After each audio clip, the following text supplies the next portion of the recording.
Здравейте, вие сте с последната централна емисия новини на BTV за тази година. Аз съм Никола Оронов. В села в района на Боженци, както и в някои квартали на Габрово, все още са без електричество. В някои от тях са на студено от Коледа.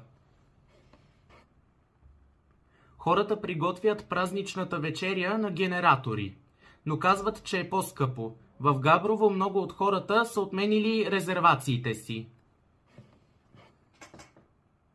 Местните са недоволни и казаха, че компенсациите не са достатъчни за неудобството, причинено по празниците.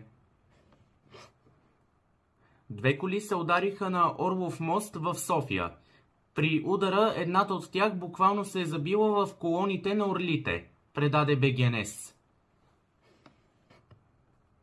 Инцидентът е станал малко преди 10 часа тази сутрин. Предницата на забилия се автомобил е смачкана от удара. Има счупени стъкла, разпръснати по лентата за движение на булевард Цариградско шосе по посока центъра на София. Другата кола, участвала в инцидента, е тъмен джип. Неговата предница също е пострадала.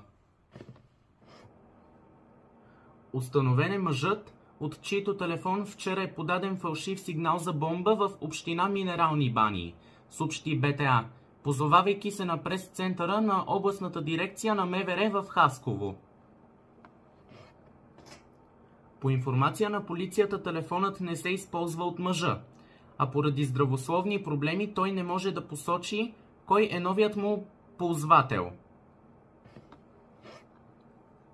Работата по случая продължава.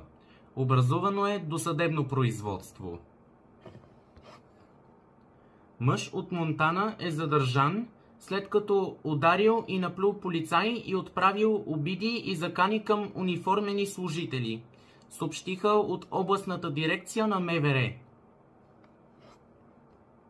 Към 4 часа и 45 минути дежурен патрул е бил изпратен пред заведение в Монтана по сигнал за гражданин, който е пребит.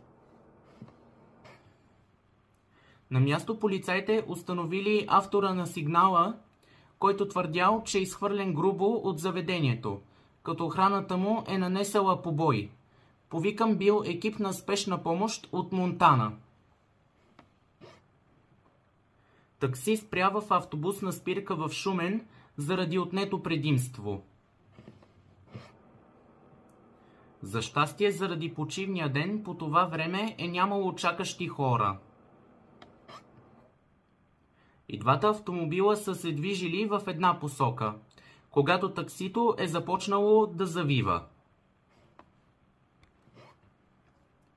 Това беше и последната емисия новини на BTV за 2024. Сега следват спортните новини и прогнозата за времето. От мен приятна вечер, уважаеми зрители, и щастлива нова година!